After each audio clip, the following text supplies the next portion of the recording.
Greetings, Wargamers. We're your hosts, Trevor, Jay, Josh, and this is Chain Attack.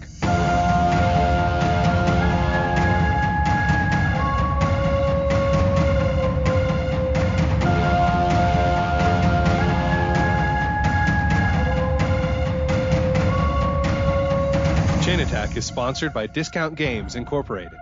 Discount Games Incorporated specializes in customer service, low prices, and prompt shipping.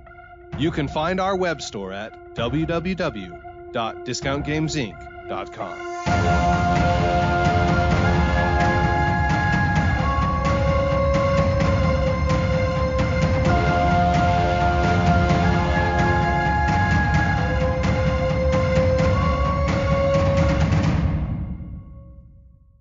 Welcome to Chain Attack. I'm your host, Trevor, and I'm rapidly closing in on collection level 1000.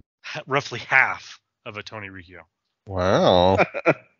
Well, half of a Tony Riccio of like weeks whenever ago or whatever. whenever he said he was at 2000, which is a long time ago. I'm Jay, and I did some test clothes fittings to figure out what to wear for some upcoming trips, and was happy to see that I shrunk back down to fit into some shirts that didn't fit in May, so that was nice. Nice. I'm Josh, and on a clothing related comment, the Blarney store or whatever, man, they delivered fast, and I'm really sad that I'm probably going to wait till actual Christmas for my wife to open them, but I'm super jazzed for what I ordered.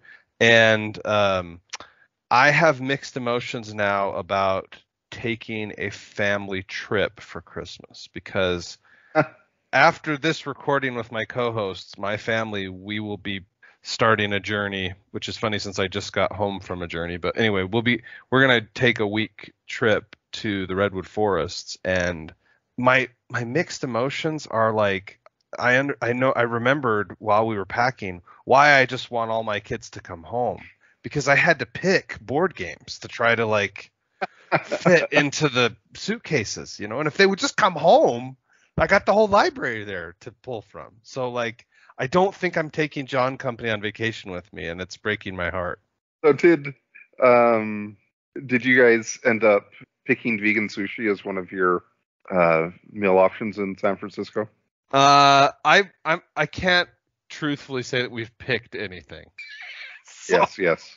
I probably better get that. Some of those things I probably better make a couple reservations. Yes. Yeah. It's still in the possibility space, Jay. So what did you order your wife on Blarney.com? Oh man, let me see if I can. I mean, basically like a cool knit cap and scarf, and then just this like really, I thought it was a really cool looking sweater. I should find what they called it. They called it an Aaron Cable hood. Mm-hmm, yep. Aaron Cable hooded coatigan. Yes, it's a coatigan. But that's the one that I'm like, oh. A what? A coat? Like coat, IGAN, right? What is that a mesh of, Jay? Coat and cardigan, probably? Yeah. That's probably right. You're probably right, Trevor. Anyway, I'm like, this is the one that I'm like, maybe she needs to open that and take it with us to San Francisco, Right, because it's just chilly enough there that it feels like a coatigan would be the right kind of thing to be wearing. That's fair. I might break. Break between now and this evening. And be like, you need to open this, dear. when are you guys getting back? We get back on next Friday, so the 23rd. Oh, okay. Interesting. Trevor, does your wife know yet that you're going to be presentless at Christmas? She's aware, yes. Oh my gosh. Okay. The funny thing is, like, I might end up that way too, Trevor, not quite as deliberately as you, but like, again, because this trip is happening before Christmas, and like our family has a tradition that we started a few years back called Yola Boca Flood, where we draw names, and you get the person that you drew a name, a book, and usually we do it on Christmas Eve. We spend a portion of that evening just reading the new books that everybody got together, right? Uh-huh. And my wife has me. And I I know for a fact that she hasn't gotten the book yet, and I was packing up because we're gonna open it on this trip because my kids, we won't be together on Christmas Eve and Christmas this year. Like one of them works the holiday, and the other one's gonna be with her in-laws, blah blah blah. And so we're gonna open the books a couple days early while we're still on the trip. And anyway, my wife made a comment last night that gave me 99% certainty she has not only not even thought about the book to get me, like certainly has not, and that may be the case for other presents too. So my wife basically she made a mad dash scramble to. I will not be presentless, but I have a pretty good idea of what she bought. So I'll get like the equivalent of the Christmas socks and tie. Nice. It won't quite be Gift of the Magi level tragedy. So yeah, that's good, I guess. It's pretty tough to reach that level. Well, so things with Discount Games Inc. The new Song of Ice and Fire minis are in stock, as is the new Boba Fett Daimyo model for Star Wars Legion and the Siege of Coruscant pack for X-Wing. So check all those out. We also, of course, have the new releases for Games Workshop. So check those out as well. I have a quick rant I have to share about. I could feel the rant coming. The change of tone was terrifying. The latest, trend in the gaming industry, and I mean it makes sense. It's fine, whatever, I guess. But so previously, you would, if the manufacturer messed up your product and it had a defect, something was missing, etc.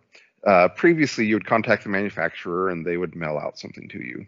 And a lot of companies have changed that policy now to where if there's an issue, you're supposed to contact the retailer. And so now I am the, returns department. The point of the spear. Yeah, for fixing these issues. And what are you supposed to? This bugs me too, because what are you supposed to do with it? In general, what I'm supposed to do is give the person a new game or a new product. And then do you return the old product to the manufacturer, or do they just write it off with you? So, like, if it's Games Workshop, they're just like, okay, cool, here's a credit. If it's and there's you don't have to return anything. If it's Asmodee, I have to send a picture of it, and then they're like, okay, cool, here's a credit. What a pain in the butt. That is a pain in the butt for everyone, honestly. I would rather contact the manufacturer and get a replacement direct from them. I mean, on the plus side, I mean, assuming I have it in stock, which a lot of times I do, but it's not a foregone conclusion that it's not sold out. Right. They will get it faster from me than from Games Workshop because, their shipping times are in weeks right now. But the part that's annoying to me is that my previous sales rep, with Games Workshop, he would give me a credit for, the cost of the item. And he would also, if it was an online customer, he would give me a credit for the shipping cost. And evidently, and now he's gone on to greener pastures, not with the company anymore. And evidently, he was just using like his discretionary powers as a sales rep to do that. And my new sales rep is like, I can't give you a refund for the shipping costs. You just have to eat that. And so now, anytime Games Workshop makes a mistake, I'm the one who pays. You pay for it, yeah. Yeah. So, which, I mean, whatever. I mean, how do you pass that on to the consumer? You have to raise his prices. Yeah, actually, right? the most common solution that I'll do with it is I'll contact the customer and be like, was there anything else you were planning on ordering that I can throw this in with? If so, great. If not, I'm more than happy to ship it out on its own. And in most cases, the people will order something else for me to ship it with. And so, that's nice of them. But it's just that whole process is a pet peeve of mine currently. Justifiably. All right, so we talked behind the paywall about us being old men. We're going to continue that topic. And last Saturday, we got up at 6 something in the morning to play board games with each other because that's what old men do, I guess. I mean, the only step we haven't taken yet is that they're not either like a push the chits around war game, right, Jay, or an 18xx rail simulator. That's probably the only step left we have to level up fully. I mean, to old men. Really, we need to start doing some estate planning or something, but make sure that the final step is that we're in a retirement home together. Oh gosh, you're talking my language. I stare at my new IRA that I just created for my old 401k every day and go, what have I done?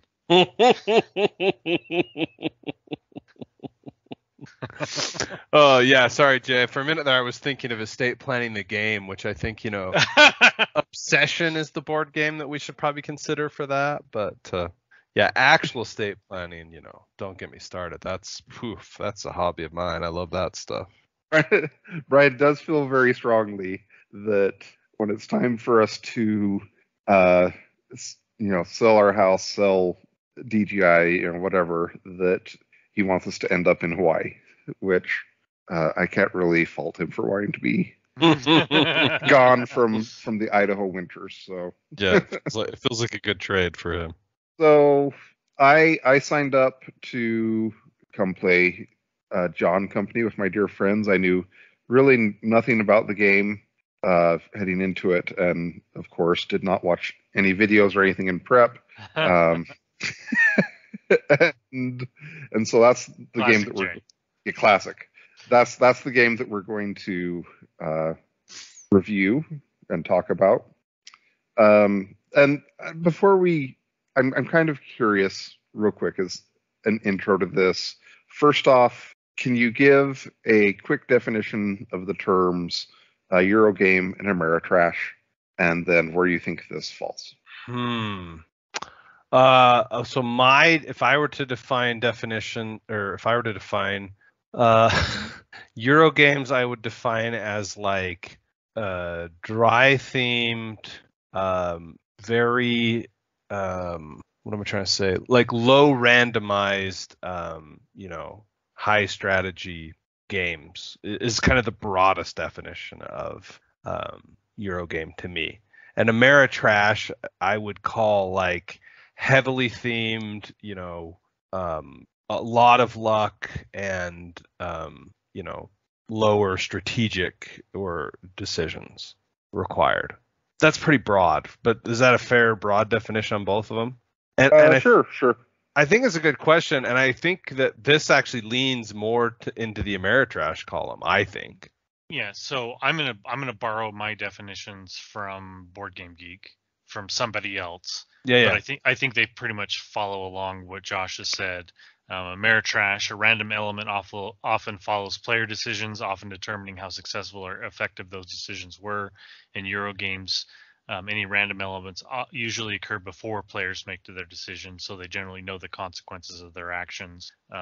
You in Eurogames, you have set outcomes and you have more choices usually. Ameritrash games generally have more theme and the outcomes are not necessarily determined. And no game I think fits perfectly within those silos anymore. I think they're kind of on a scale.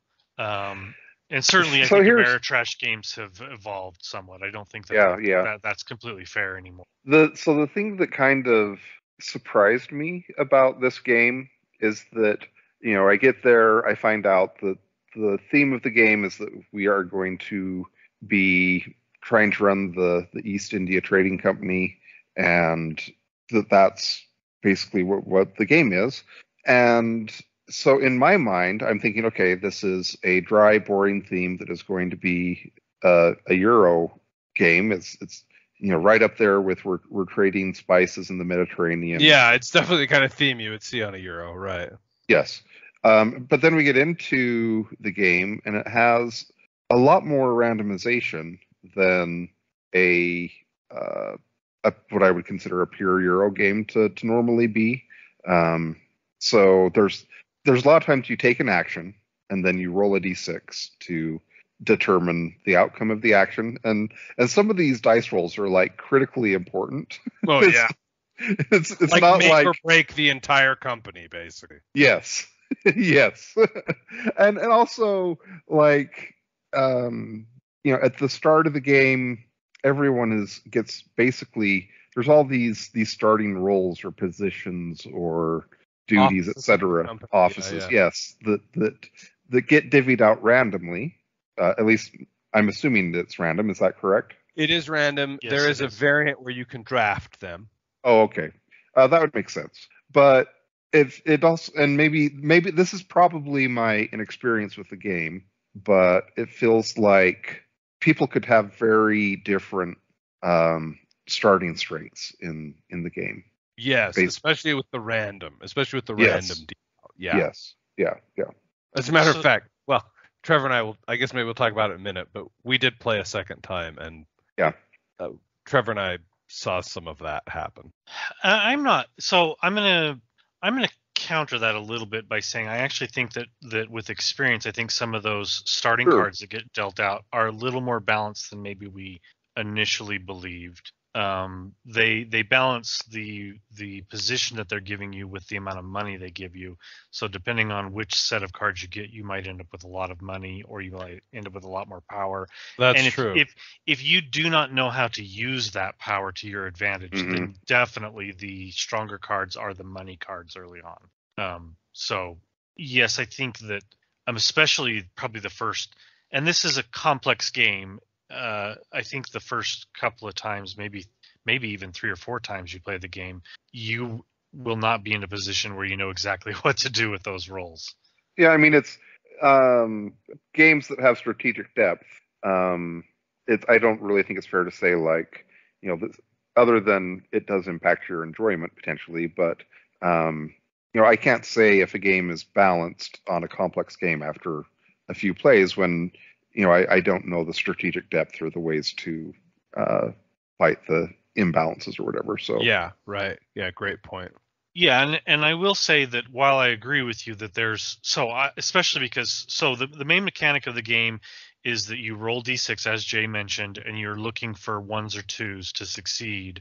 3s or 4s don't succeed, but they're on a major failure, and then 5s and 6s are a major failure, and you take the lowest die out of a number of dice, and you can buy more dice to mitigate your risk. But usually, but there are times when the dice just say no. As an example, first game I watched you roll triple 6s. The second game got worse. Trevor's family fortunes took a bad turn right then. Yeah, the second game got worse. I mean, honestly, I had multiple games where I thought I was mitigating my risk with the appropriate number of dice, and still ended up rolling trash and having things flipped. And you could say, well, you didn't mitigate enough to make it a sure thing. But the truth is with dice, you can never mitigate it enough to make it a sure thing. Right. You could buy 40 dice and roll all 6s on. You also can't afford to spend mitigate the company's entire budget to. But you can't spend £6 to make £4. Yeah. Or you should probably.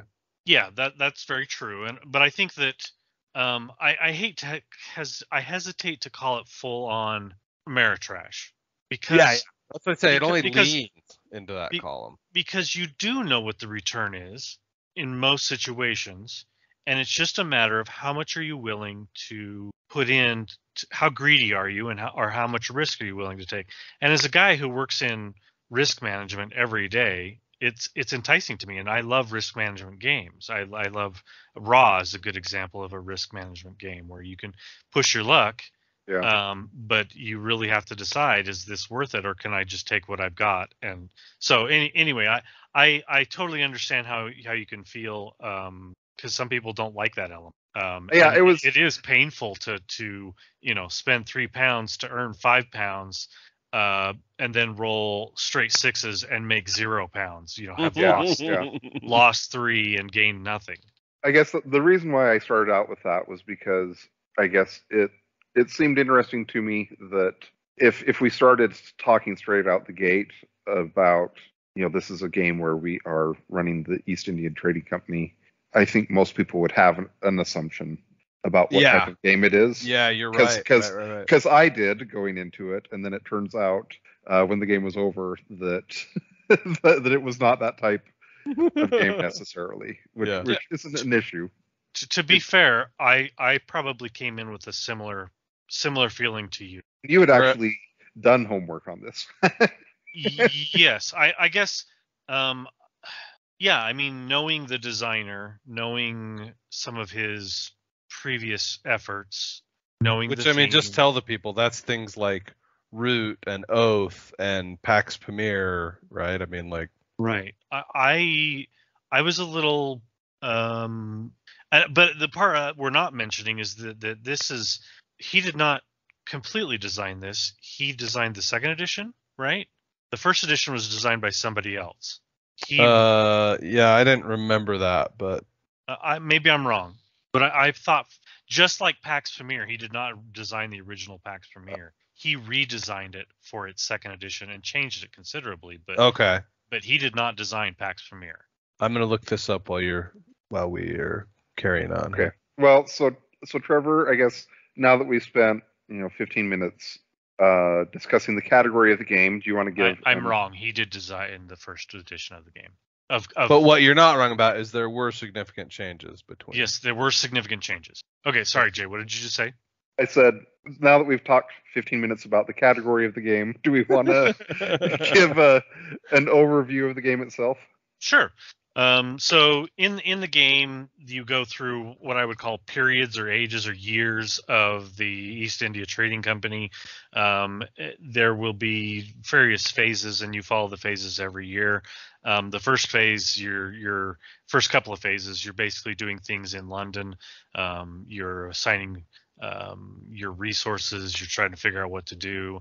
And then you do basically what I would say is the company phase, where you go through and do things based on company leadership, which gets assigned from the things that you did in the first phase. So the first company role is like the CEO, basically the chairman of the board. And then they kind of assign other roles, and then those roles assign other roles. And each of those roles has actions they can take. And some of those actions involve company administration. Some of those actions involve administration in India, whether it be governorship or presidentship of sections of India, or whether it be military actions. And we'll get into it, but this is a very much colonialism style game, and if that offends you, then we highly recommend you don't play. If you're playing it because you like to enslave people, we revisit dark times in human history. Yeah. No. If you like to enslave people, we recommend that you go get help. If you like to revisit dark times in history, then maybe this is the game for you. If you like it for the historical value. Anyway, I don't want to get into that yet. We'll get into it later. But and then the last phase is sort of a resolution and cleanup. I'm trying to remember some of the phases in that section. There's upkeep. There's revenue and expense. Gaining revenue, paying expenses for the company, and then there's which is, to me, is the cherry on top of this game. There's the parliament phase. Oh yeah. I forgot about where the parliament you phase. Pass a law, and the negotiations are both hot and heavy, and mistakes can be made, and fortunes and careers can be shattered in a moment. Yeah, and the political phase feels like a lot like TI4 political phase, but ramped up a little bit, and I thoroughly enjoyed it. Yeah, and like ramped up partly, I felt like, because I think there's more options than you see in a TI3 political or TI4 political phase, and the laws, like, they actually do have a significant in-game effect. It feels like to me. They can, yes. Yeah. Some of them not as much as others. Yeah, that's a fair point. But sometimes it feels like the law that you're voting on in TI4 has little to no impact.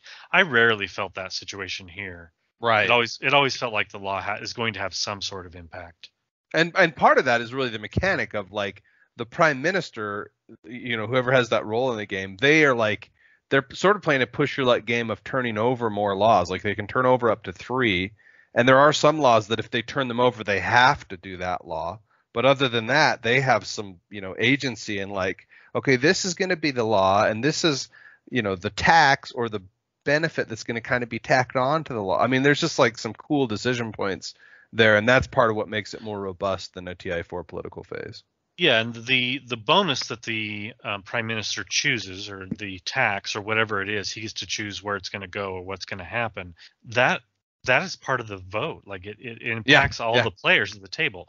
And I guess the part that makes it better than TI4 as far as the political game is concerned is that if the prime minister fails, he loses the job. It goes to somebody else at the table, and it raises the stakes considerably. Mm-hmm. Yeah, agreed. Yeah, and then it's rinse repeat. I think there's 4 scenarios that the game ships with, and the scenario that we played was basically 5 turns, so you rinse repeat for 5 turns or less in some cases. And the other scenarios, I think the longest scenario might be a 10-turn scenario.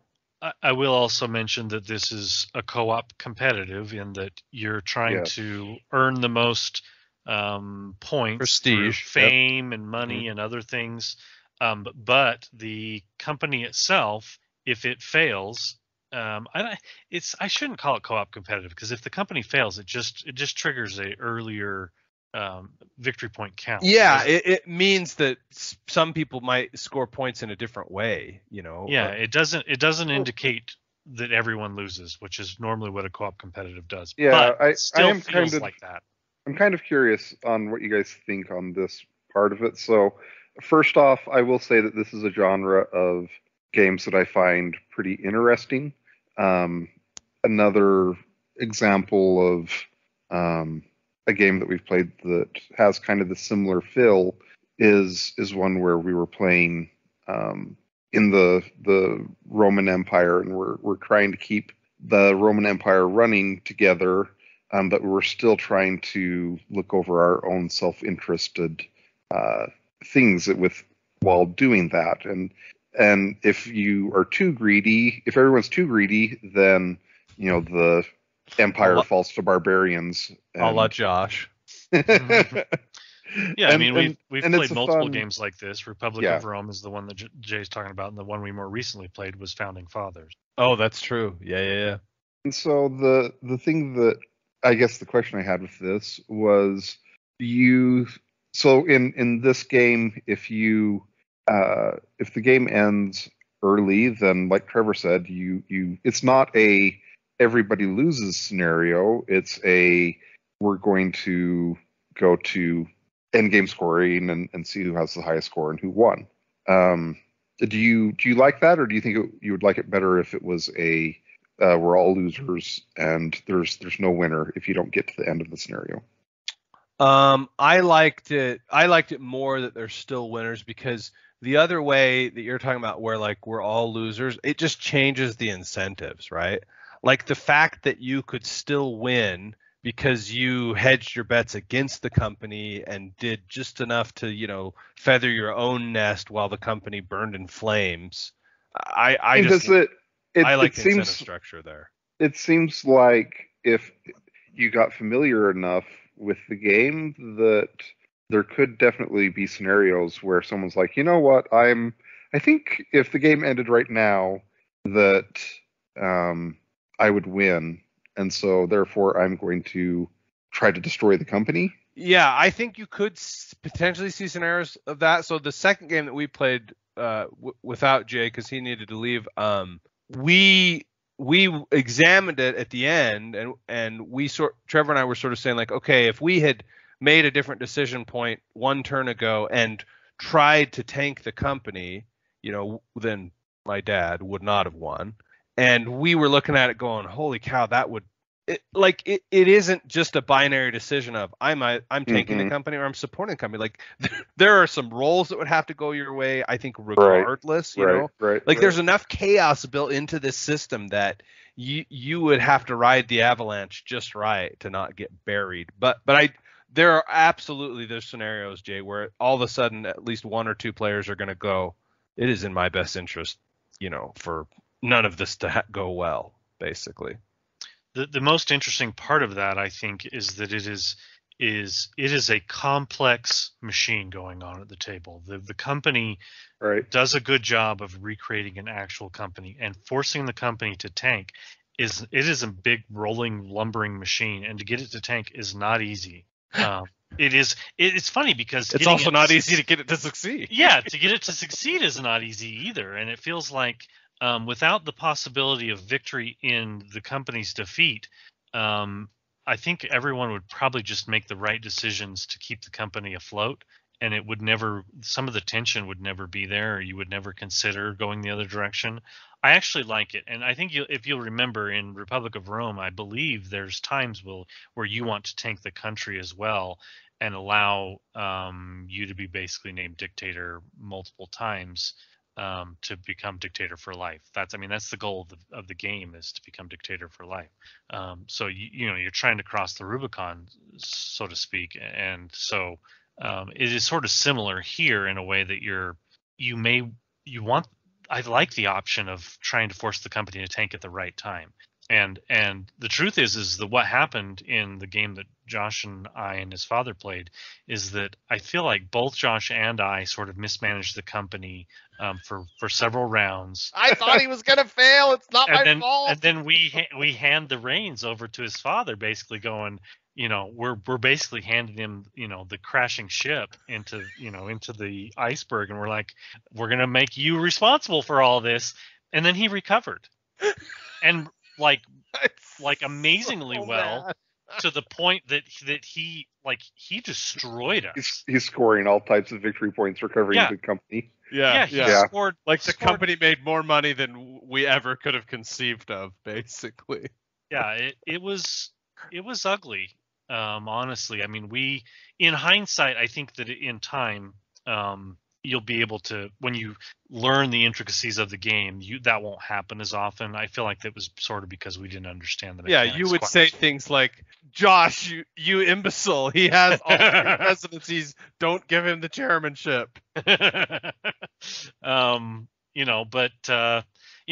handed him basically all the reins and none of the money, and he was able to take the little money we had, put it in the right locations, and make serious bank. Like we totally screwed up. We just basically thought we were handing him a crashing ship, and instead we were giving it to him right at the teeter-totter of risk, where he won it all. Yeah. And there was at that point the game was over. Josh looked up to me and he said, you know, we've screwed up. We've handed him the game. We die.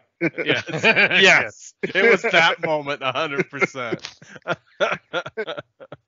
Okay, well, so enough of this boring second game. Let's talk about the super interesting, glorious first game. What happened in that one? Let us indeed. Let us speak of failure and fires. The mistakes were many in the first game as well. Yeah. Well, I don't remember.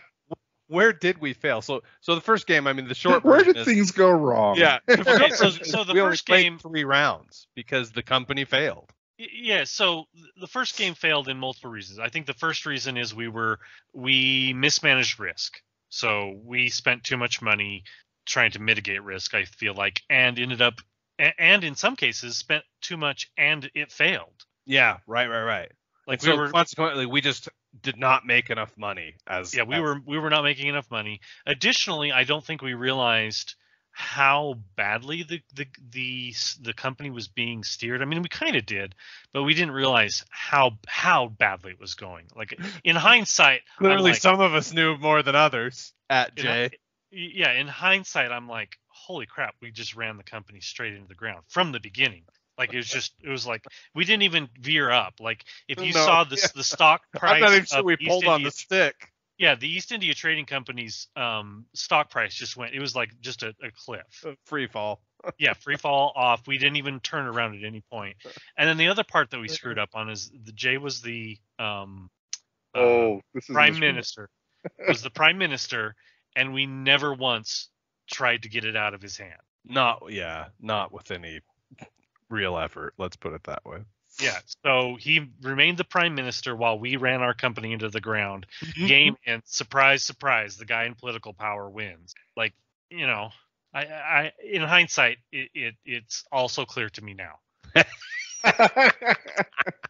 I mean, what was interesting too is the other thing that Jay did well, and I don't know that when I looked at Jay, he was not being super intentional.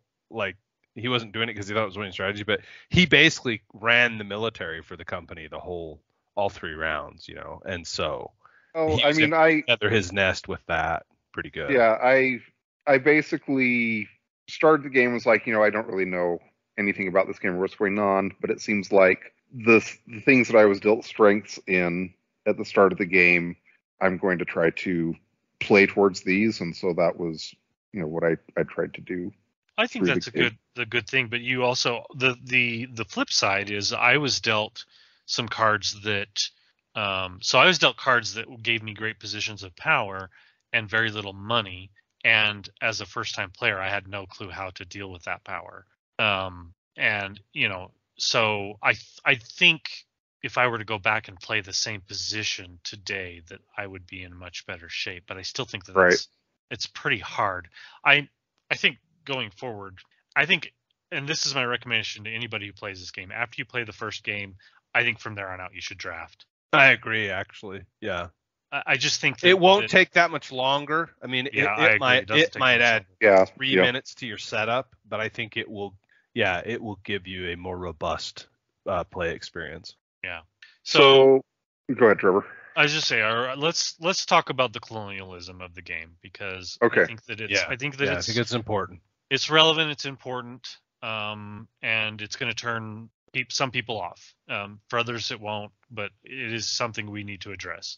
So we finished the game, and while I appreciated the game, and I was glad that I got to play this with my friends, there's also part of me that it's not going to be like one of my, you know, top 10 games or whatever. And part of that, and I've tried thinking, you know, we talked a little bit about it after the game, and I've tried thinking some about it since the game as well.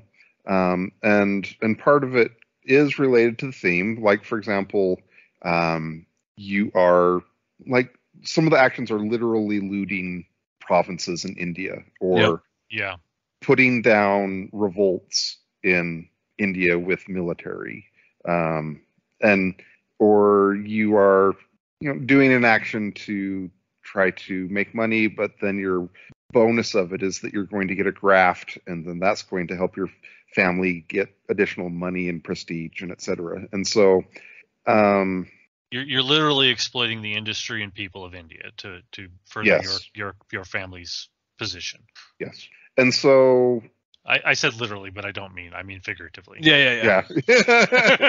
Good point. Sorry, I live with a bunch of teenagers. I can't help myself.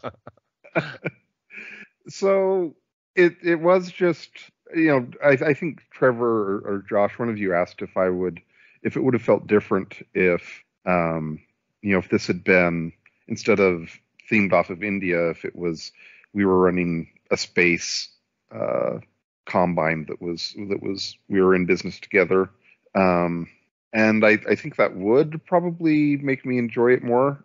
But as I've thought more about it, I think part of also what is, I think this kind of ties back to the discussion about what category this game goes into for me, because I think that I kind of instinctually, when I started realizing that this is kind of more of, or it has some Ameritrash aspects to it, there are, part of the fun for me of Ameritrash games a lot of times is that there's almost like a role-playing aspect of it.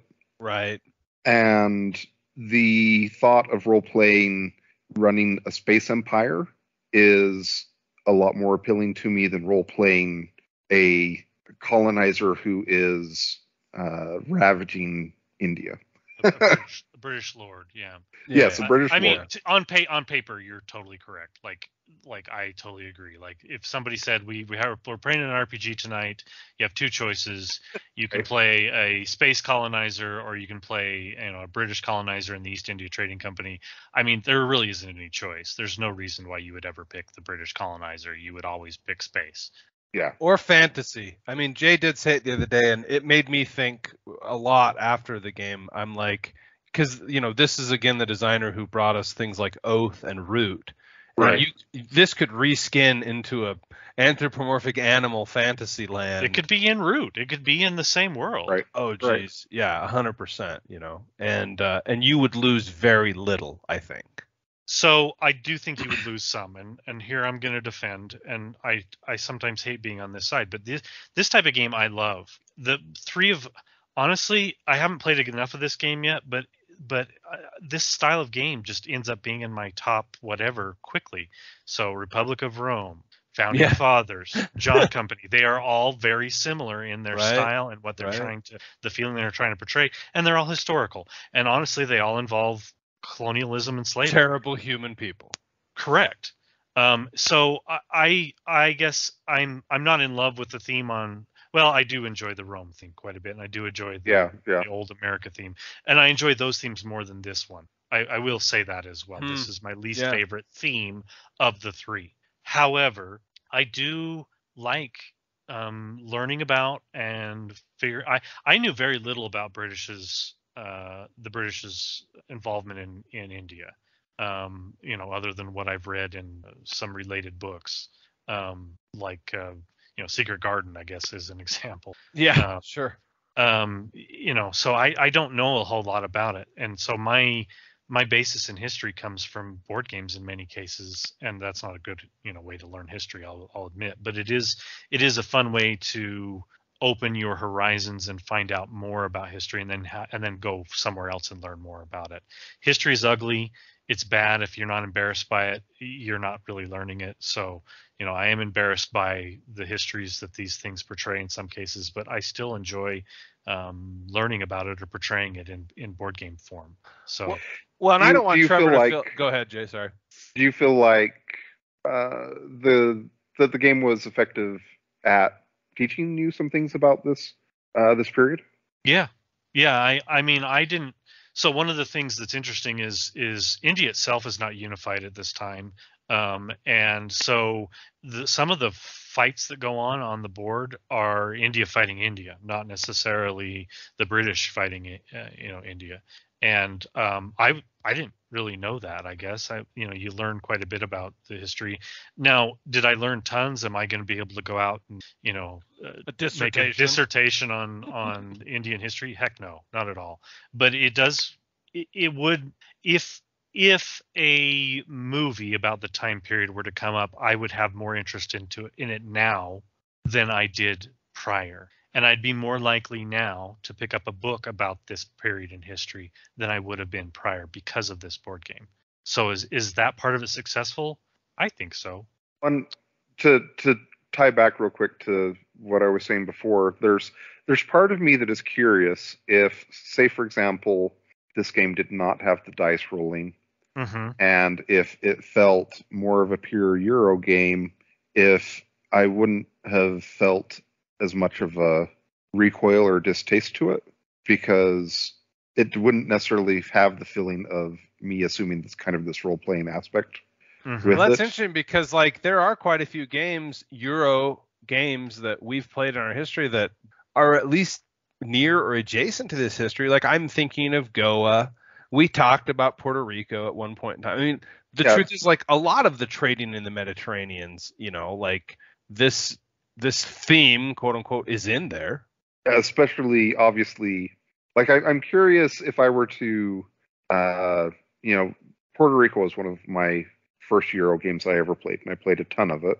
And I'm curious, and it didn't even really blip on the radar for me at the time. Some of the things that are going on with the theming of that game.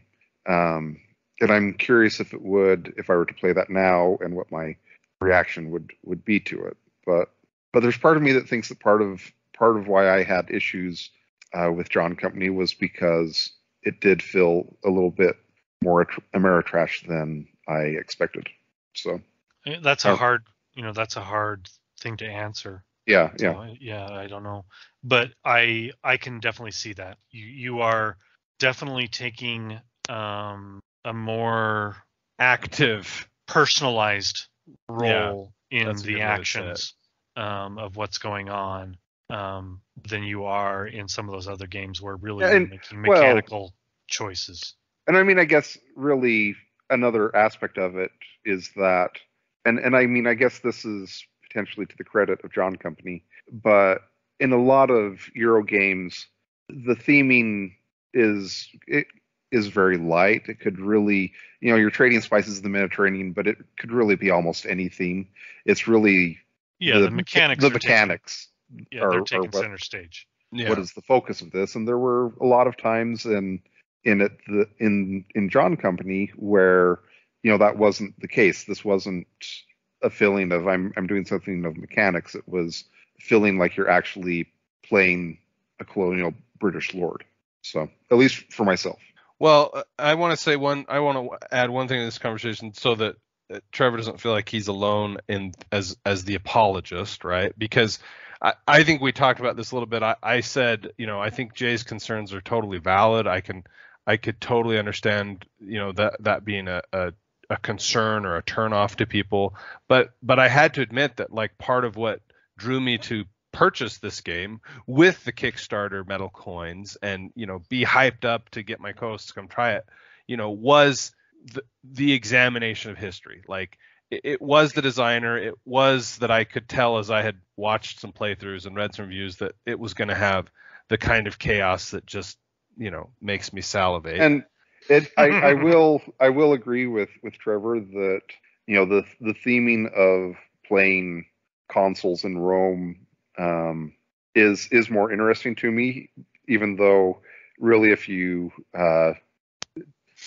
look with a critical eye of that. Yeah, if you look any deeper, it's not like Rome was any better than Britain.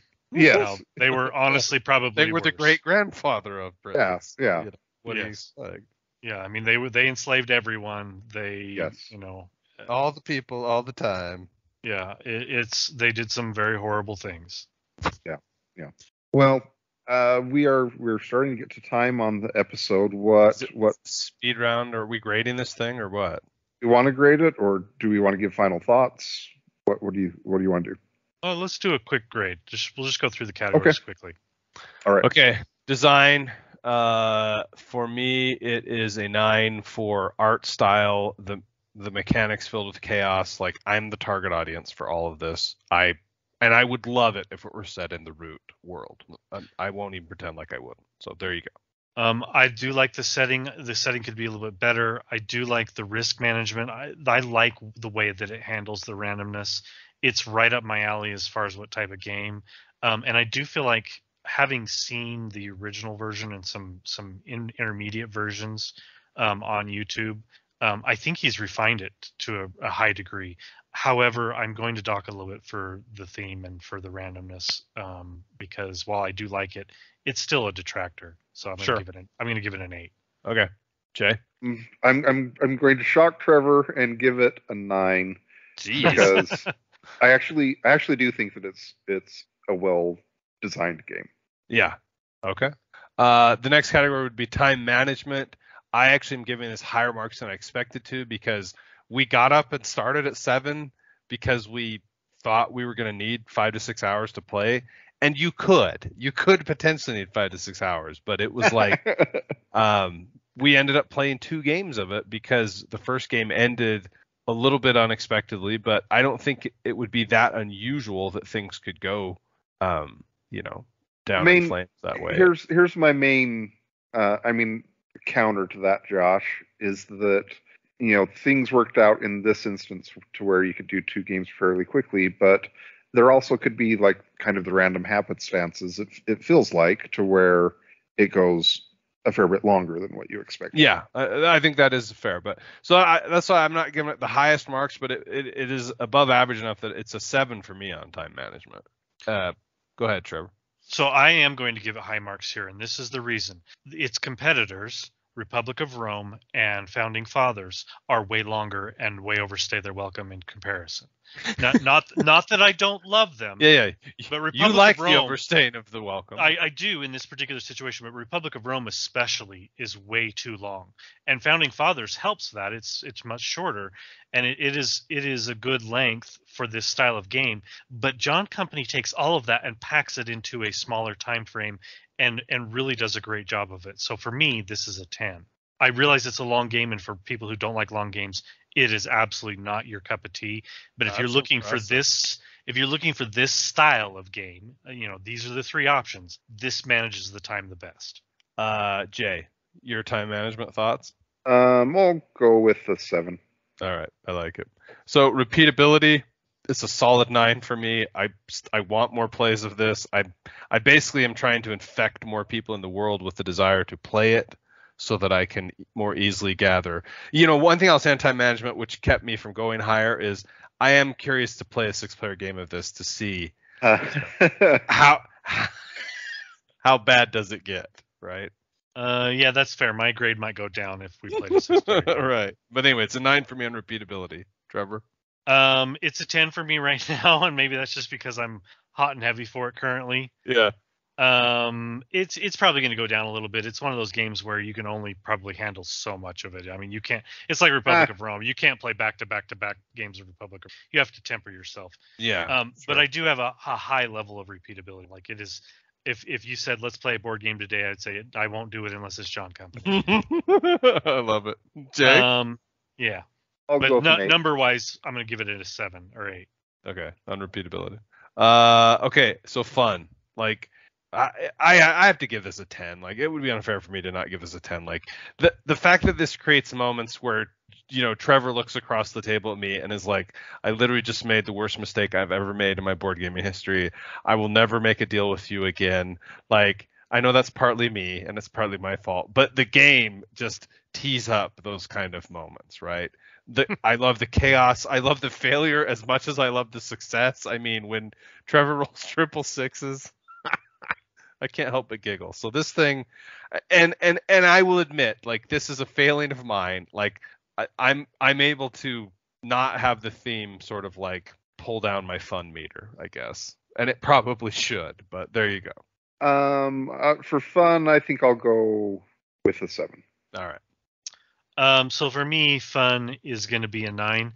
Only because I actually think I have more fun with Founding Fathers. So I'm going to grade it in that scale, Sure. Against those other games. But part of that is that you do connect to the theme more in Founding Fathers, right? Yeah, I'm with Jay a little bit here. I trying to stop slavery or trying to save the U.S. country is more of an interesting RPG thematic theme to me than doing what you do in John. That does, don't get me wrong, it does bleed a little bit into my thought process. It's just not as much as it does for other people, to the point where it's distasteful to me. Yeah. But yeah, I Founding Fathers is I'm attached to it more. It's more interesting to me. That's the 10 in this type of game. Republic of Rome would be if the mechanics were better. That's the theme I would latch onto by far the most. But it's just not as fun as these other two. But I had a lot of fun. It's a 9 for me. Okay. So then the overall, I mean, this is where I will probably let the caution about the theme pull my score down a little bit. I'll give it a 9 overall. I'm super happy with the purchase. Like, I think I said it early on, like, I'm basically trying to decide if I can. There are several of my older children who I could get to play this with me, but do I pack it on a plane and haul it? I mean, I think it would be half my luggage weight. So that's part of my challenge there. But I also don't think your family would. Well, maybe I'm wrong. My older kids would, yeah. But like, you think so? Yes, a couple of them. Although, well, some of them would definitely have Jay's reaction to the theme, which would be interesting to process, I guess. So anyway, it's still a 9 for me overall. Go ahead, Trevor. It's only an 8 for me. I think the more I think about the randomness, the more I wish that it had been redesigned to the point where that could have been limited or More taken out. mitigated. Oh, yeah. I do like the risk mitigation, but I would have maybe have liked some way to have a greater degree of risk mitigation to the point where you could almost eliminate it if you're willing to pay the price. And you kind of are, I guess, but it just bugs me in the back of my head that I'm like, if I roll these 5 dice, I could roll straight 5s and 6s. Yeah. I'm gonna go probably with an 8, and it feels like I've been critical of the game. I do think it's well designed, as I said. I think this goes back to one of my, I guess, board gaming character flaws, in that I think that I finished the game and was like, I enjoyed this game. I was glad I played it with my friends, but it's kind of an opportunity cost issue for me, where I'm like, I could have played Twilight Imperium with my friends instead. Yeah. Which I probably would have enjoyed more. Sure. Yeah, that's a fair point. So I guess this can sort of be final thoughts, but audience, I mean, I think you definitely have to be a certain breed of person and gamer to take interest in this. You need to enjoy even beyond the theme. Like, if the theme turns you off, then don't even worry about it. Just find another game. Right. If the theme is not turning you off and you're willing to try it, you still have to be willing to like negotiation, bribery, pushing your luck, voting, negotiating, chaos. Like, there's so much social about this game that has nothing to do with the mechanics. Political machinations. Yep. Yeah, if you're not interested in those things whatsoever, then you need to turn around right now. It is also quite complex. So, as Josh put it, it is it does take a very specific and special type of gamer that wants to do a 4+ hour game with heavy mechanics and difficulty of understanding how to win, and on top of that, negotiation, bribery, social aspects. Which, I mean, to me, you're like, all of those are singing my song. Mm-hmm. Yeah, 100%. So it's a solid go for me. Trevor, go, no go? Oh yeah, absolutely go. And Jay, where does it come down in the end? I mean, I'm still glad that I played it. So I like that. I guess I would say go. I'll call it a qualified go from Jay. Yeah. Okay. A go if there's nothing else available. Yeah, there you go. Go, but why aren't you playing Twilight Imperium instead? That's probably not fair, but all right. Well, normally I say at this point, let us know what you think of this game, but I'm assuming that none of our listeners have played this game, nor will they. So maybe this will inspire you to check the game out, and we'd love to hear it if it does. There you go.